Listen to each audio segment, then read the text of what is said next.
Hello, and welcome to the 8th Bit Podcast! It's been so long since I've said that by myself, it's actually crazy. And I'm here alone! It was a lot less depressing sounding in my head.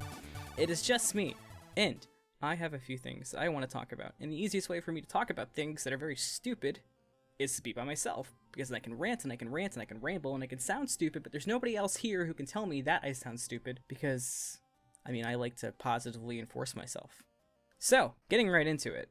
Google Stadia. This was actually announced a little bit back early March at GDC, and it came out to kind of interesting opinions. I, personally, thought it was a really cool concept, and I was with it. The reason for me liking the idea is I think inclusion of gamers is a good thing. And I'm not talking inclusion like easy mode, Sekiro type of thing. I'm saying that I think it's a cool idea to make sure that people have a chance to play something, because I'm one of those people when I was a kid, and there's a lot of people like this. When I was a kid, I always wanted a gaming PC, and I always wanted something bigger and better than what I had.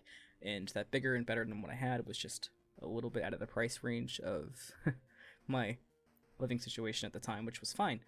But, the Google Stadia and the way that the concept that they present and how it is supposed to work is something that I think is very interesting.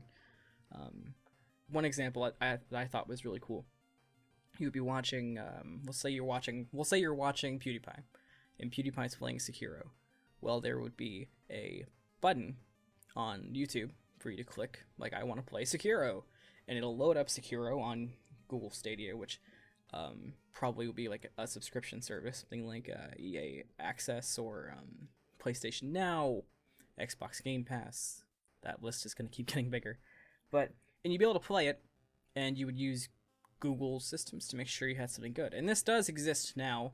I think it's called NVIDIA Now, which is actually something I've used before, and it's ahead of its time. And the reason it's ahead of its time is latency is too big of an issue for it to succeed. Latency, if you are uninformed, is basically the time it takes for me to press X and X to do something on a screen.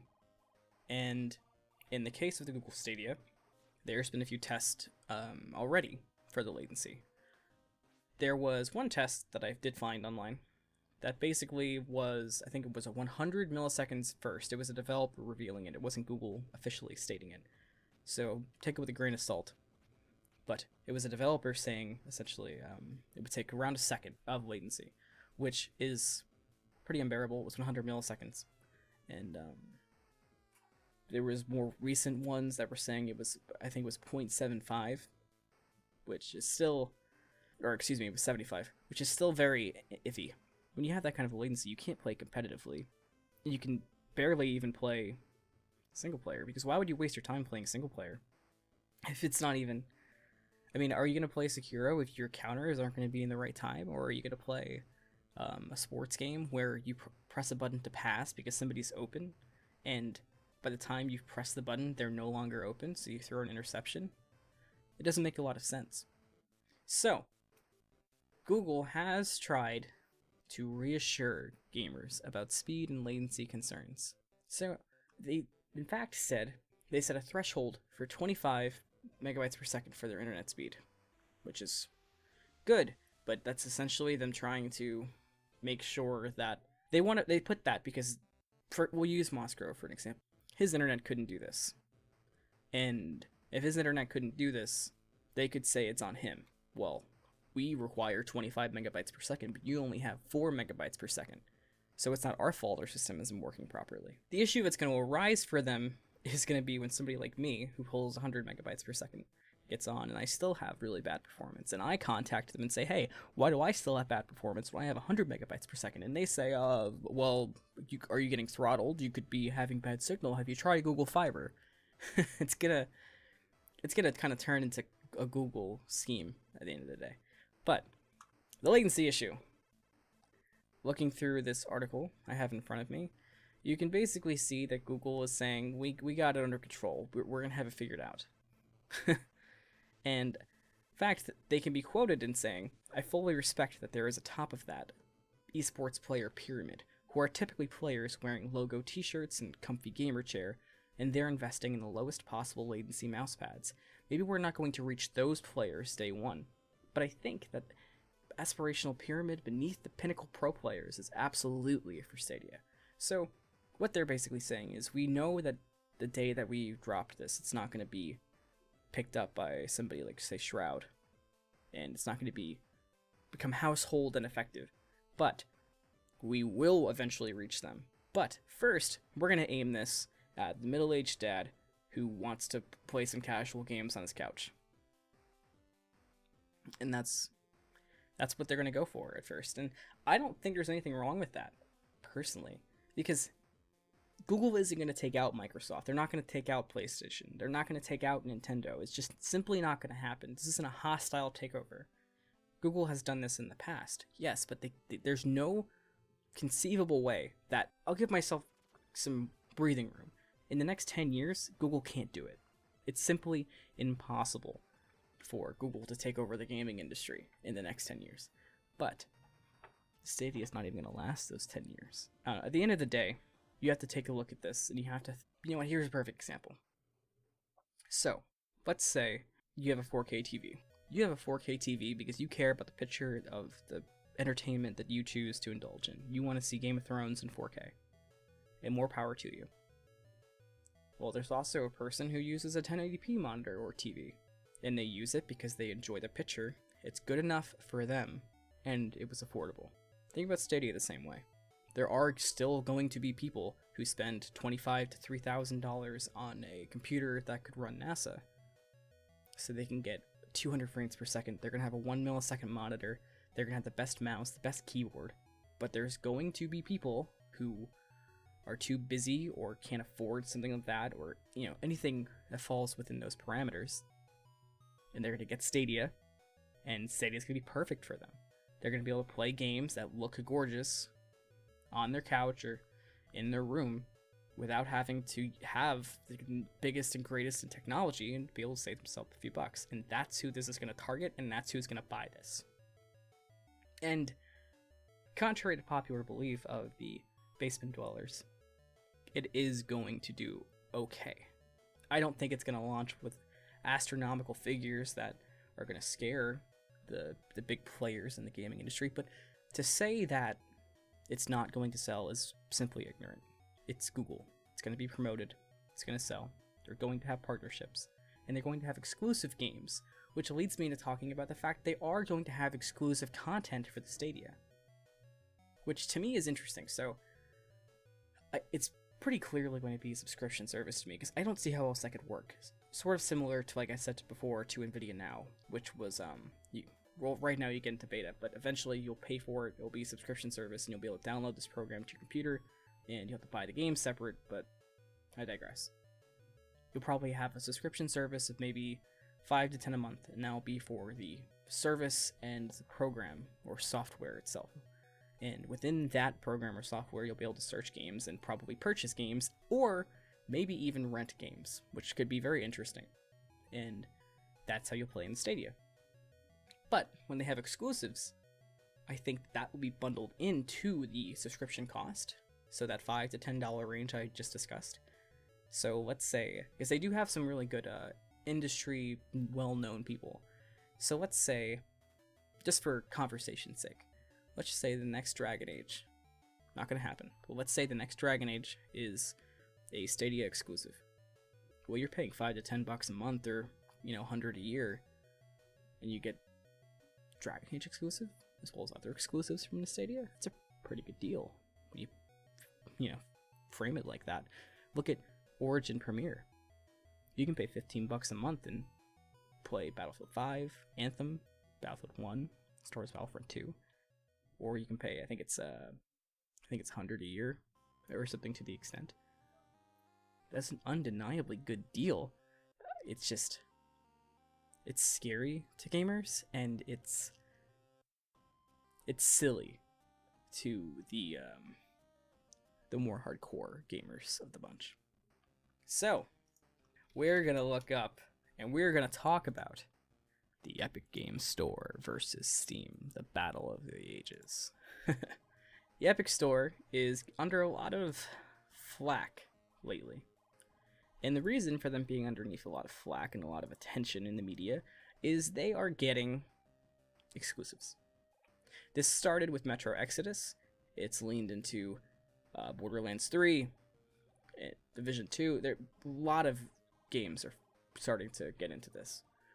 And there's a lot of reasons, and there is essentially... There's really only one voice screaming loud enough to be heard right now, and that is the internet, screaming that they do not want this. Boycott Epic Store, screw Epic Store, forget Epic Store doesn't matter, Steam Store is where it's at, blah, blah, blah, blah, blah. And I was one of those people at first, because I don't want to download the Epic Store. It has, the launcher's pretty horrendous still. It's lacking very basic features. It's very glitchy. It hogs a lot of CPU. It's very hard to navigate. And it just throws a lot in your face and you don't care about it. Shoves Fortnite down your throat, and I'm not somebody who's into that, so it's just bothersome. But, that being said, I have now thought about it, and I'm prepared to face the flack from this. Epic Store might be onto something. And Steam needed this. So, as you can see here, if you're watching live, if not, I'll explain it. The Epic Game Store revenue split is Unreal 4 on Steam, Unity on Steam, Unreal 4 on Epic Games, Unity and Epic Games. The developers get 70% for Unity games on Steam and 65% for Unreal Engine 4 on Steam. On the Epic Game Store, they get 88% for both. That alone should answer your questions. It's sort of like this. When car makers were first a big thing, and Ford was taking over, the way that he kept employees and the way that he kept his turnover rate down was by offering just the right amount of money per day so people would leave money in their pocket. He didn't scam them to an extent. Henry Ford paid fair, but he made the people working on it feel like they were getting enough return investment on the work that they were doing that they wanted to stay with them. And maybe that's not the greatest example, but the point I'm trying to get across here is why the hell wouldn't a developer want to go in the Epic Game Store? They're getting 88% of the profit. It doesn't include licensing fees, but what does that matter if you're getting 88% as opposed to 70 or 65%? I just smacked my wall. Or 85% or 65% as opposed to, again, 88. You'd be an idiot not to sign up for that. And when Steam first existed, shocker, nobody wanted to use Steam either. Steam was this game store that was being launched by a game creator. Nobody wanted to waste their time on it. It's just like everything else on the internet in 2019. It comes out and it faces this scrutiny, this, quote, cancel culture, this overwhelming force of negativity and, I'm gonna say castration. Seems like kind of a hard example, but nobody can stop screaming about this. But the reality is, Steam needed a kick in the ass, and this is that kick in the ass for Steam. So, we're going to talk about a couple things that Epic has and Steam has, and I have a little picture from Reddit. Let me find the source for this just to make sure I can cite the man on Reddit. This was posted by user/Admiral Ufalog, and it was posted on PC Master Race. So, it has features in one column, Steam in another, Epic Store in the other. Exclusives, Steam, no. Epic, yes. Which, technically speaking, is not entirely true, as Steam is going to start collecting some exclusives. Promotion through aggressive advertisements everywhere. Epic Store, yes. Steam, no. This is true, but as a counterpoint, Steam doesn't do aggressive promotion because they have a monopoly. Yeah, there's Origin. Yeah, there's Uplay. But tell me something. Have you ever been on one of those sites and thought to yourself, oh, okay, cool, this game is $20, let me go see how much it is on Steam? Because you can do that the majority of the time. The Epic Store is doing advertisements because it's new. Steam doesn't do advertisements because it had a monopoly over the entire damn PC market. Chinese spyware. Steam, no. Epic Store, yes. So this has actually been, I'm going to say debunked, but debunked with air quotes. The reason for the air quotes is the CEO of Epic, who is actually local to me, basically said no. There's no spyware. They have developers, but the only way that information is shared is if you click yes to share it. So in terms of spyware, again, with a grain of salt, assuming they're telling the truth, no, there is not spyware. Annoying launcher. Steam, no. Epic, yes. This is true. I 150% agree. The Epic Store launcher is horribly designed, and it needs a redesign if they're going to try to be this behemoth that they're really forcing down throats. Offline mode. Yes. Epic Store, no. That's a big one for me, personally, because I like to stay offline when I play single-player games so nobody tries to invite me to stuff and bother me. And with that. Mac support, Linux support, user reviews, modifications delivery. There's a lot the Epic Store doesn't have, but here's the thing. Steam didn't have shit when it launched either. Just the reality of it. I think it boils down to people and gamers are afraid of change. And I'm not saying that having 7 different launchers for your games is a good thing, because I fucking hate it. I can't stand it. I hate it so much. I hate Uplay, I hate Origins, I hate all of them. But you simply cannot look at Steam and pretend like they are the greatest thing ever created for gamers, because it's simply not the fucking truth. Something I'll be interested in seeing is this summer, when Steam has its mega sale. I wonder if Epic's going to try to counteract that in some way. I'll be very interested in seeing that. So, I am going to have to take a slight moment here as I read to you our ad. So, the 8-Bit Podcast today is sponsored by Forgotten by the Sun by Celeste Elsman. Amika Fernandez's life is nothing out of the ordinary until she meets Rainn Wilkins. Soon, captivated by his very presence, Amika finds herself wrapped up in this mysterious intruder into her world, and the secrets he's brought with him. In a world where nothing is as it seems and stories once believed to be mere myth are anything but, an ordinary teenage girl must decide between the life she knows and the life she might have, if she can handle the truth about the world in which she lives. You can find Forgotten by the Sun on Amazon, as you are seeing if you are watching, and as you are hearing if you're listening. Thank you again to Forgotten by the Sun for sponsoring this episode of the 8-Bit Podcast. We really appreciate it. So, before I leave, I want to go very, very, very, very, very, very, very lately into the Star Wars Rise of Skywalker trailer. Star Wars Celebration just came out, or just happened, and Star Wars Episode 9, The Rise of Skywalker trailer dropped, and to heavy success.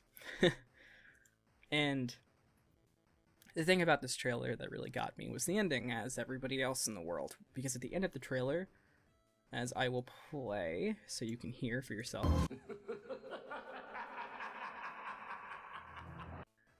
we got the Emperor laughing. And I got very emotional like a little kid. I got so excited.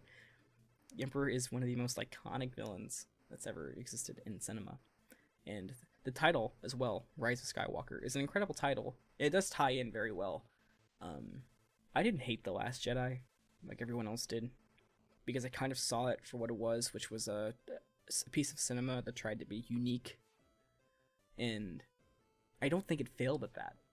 I think what it failed at was connecting with what the audience wanted. And audiences, whether They say it or not, based off the initial reactions to The Force Awakens, not the ones now, with hindsight 2020, but the initial reactions to The Force Awakens, audiences just really like being, I don't know, they like what they like, you know? It's like I said before with the Epic Game Store and Steam.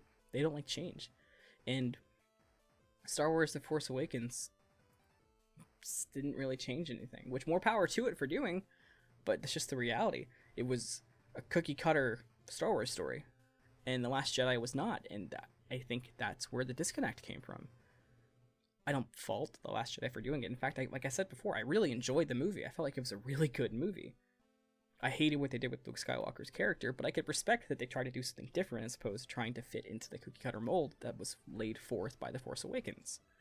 But it does seem like Star Wars Rise of Skywalker is returning to its roots. It'll be a very classic Star Wars story, and I'm very excited to see where it comes from. We are going to go very in-depth into it in the future, myself and Moscow, as we are the token Star Wars nerds.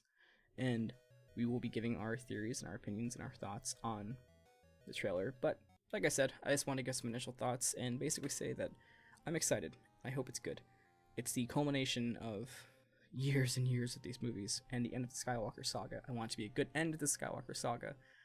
And I want it to bring the fan bases back together and stop the war between those who hated and those who liked The Last Jedi.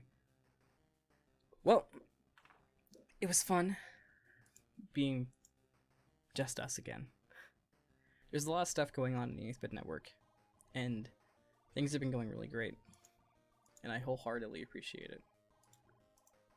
And I simply can't thank you enough for coming by and watching our content and giving us a chance. And we have a lot of stuff in the works, and there's a lot that I want to do, and when I started this, it was just me. Now it's myself, Victoria, Moscow, Derek, Jay, Ryan, Haley, and Cup, and they're like a second little family to me, and I appreciate them all, and they all are very creative, and they all put so much work into everything, and I honestly appreciate it so much, and I hope that you see how much we care about what we're doing.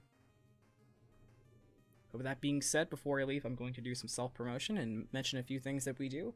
But if you're ending here, thank you for listening to the 8-Bit Podcast. Make sure to leave a like or a rating or a review or whatever it is on whatever app you use to listen or watch me. And I appreciate it. But with that being said, I do want to promote a few things. We now are actually using our YouTube channel. Shocker. We upload reviews, we upload previews, reactions, gameplay, funny moments, anything you can think of, we probably do it. And we only have more and more and more coming out. There's a few things we're working on that I'm so excited to release. I wish we could just get them out now, but the reality is they take time, and it's, for the most part, just me and Cup doing a lot of the editing, and it takes a lot of time. We have a lot of collaborations coming up. Mike Bliss is coming back on here soon. Ugh, you hear that noise I made?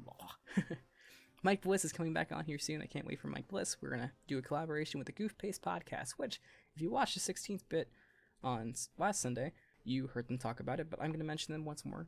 The Goof Paste Podcast is very similar to us in their style, and they also have a YouTube channel where they do a lot of different videos, and they're all kind of in the same strain of things with us, and you should definitely check them out. I hope we do more with them in the future. A streamer, Laura Lilac. We're doing a collaboration with her in the near future to have a duo celebration, and I can't wait to see what we're going to come up with to do for you guys in that. And really, overall, thank you for giving us an opportunity to have people to share us doing stuff with. It's very rewarding to be able to do something on a smaller scale like this and have people actually give a shit about it. And I don't think I speak just for myself when I say that. So I'm Anthony with the 8-Bit Network, and thank you for listening to the 8-Bit Podcast. And we'll see you next time.